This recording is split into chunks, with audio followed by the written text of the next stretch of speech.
We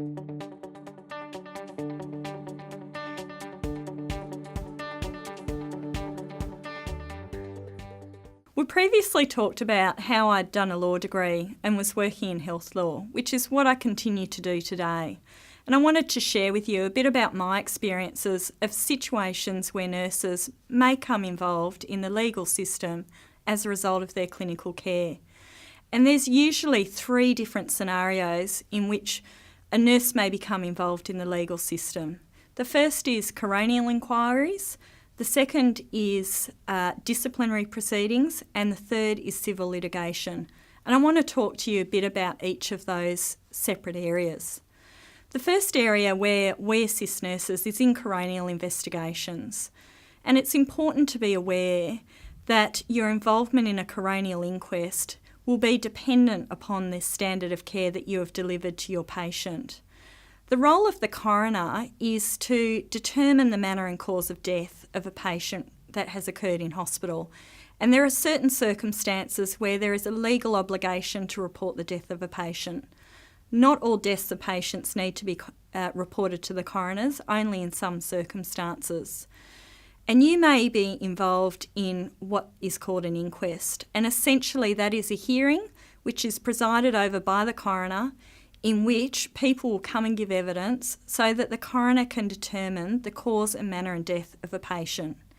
Now, you may be called to that inquest merely as a factual witness.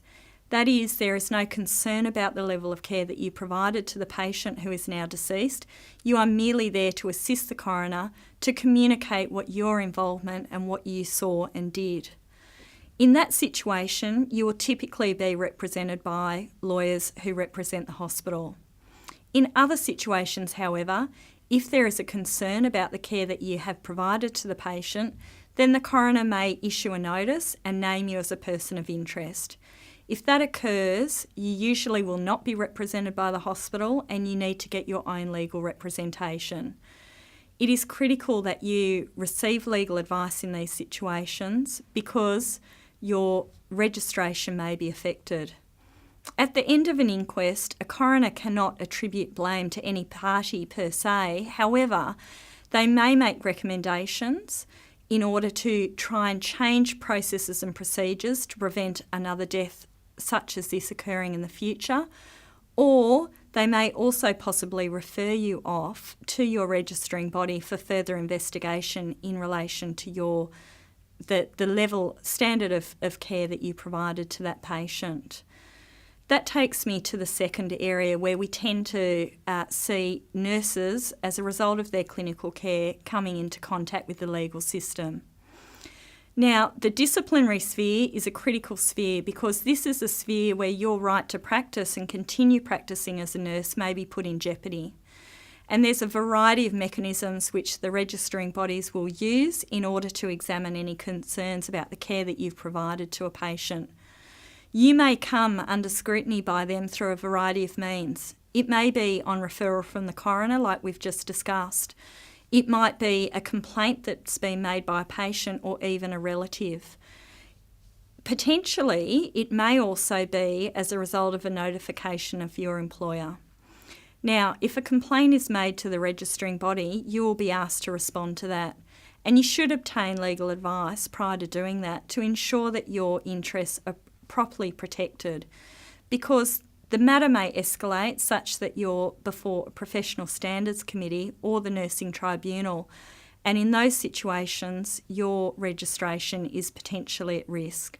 So that is the second area that we tend to see nurses involved in the legal system. When you are facing these sort of investigations, it is not a matter that your employer will assist you with, and you need to obtain your own legal representation. The third area that nurses may become involved in the legal system from their clinical care is civil litigation. And this is probably the mainstay of the work that I do. In essence, what happens is if a patient is injured as a result of the healthcare that they are provided, then in certain situations they can bring a claim for any damage that has been suffered. There are laws across Australia which mean that your employer is obligated to indemnify you in relation to these claims. Now, indemnity means that you cannot be held personally liable as a nurse for any damages or compensation sums that may be ordered in relation to that matter. That means that you are not at risk individually of this, and that usually patients will sue the hospital where they receive the care. It is well known that as nurses, you have a duty to your patients to ensure that you provide them with a standard of care which is appropriate. Now, when we're looking at standards of care, we need to be careful as to how we measure that. And we measure it at law in comparison to someone of your level of training and experience. So if you're a new graduate nurse and something happens, the law will not measure that standard against a nurse who's been practicing for 20 years. What will be required of you is what is appropriate conduct, having regard to the fact that you are a newly qualified nurse with limited experience. If, however, courts find that you have not provided that level of care and that has resulted in some sort of injury to the patient, then they may be entitled to compensation. It's important at law, though, to make sure that if care has been substandard, that it is actually what we call causally related to the damage suffered. An example of that is if someone is given the wrong medication.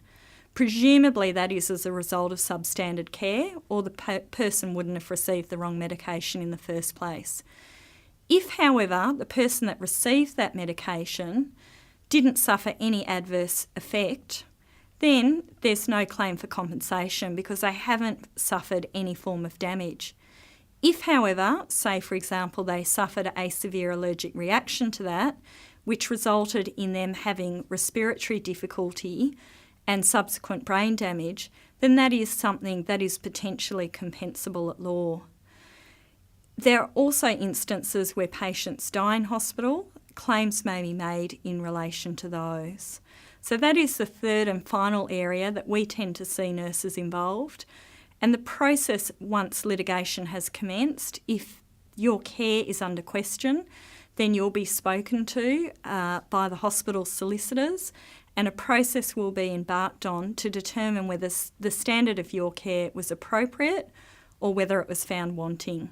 So as you can see from my story, I used my nursing degree and went off and did something else. But doing a law degree and working in that area is just one of the things that you can do with your nursing degree. By doing a nursing degree, it doesn't mean that that's what you've committed to do for the rest of your working career. I come across a lot of people in the work that I do that have also used their nursing degrees in other ways, and it really does open up a whole wide range of opportunities for you.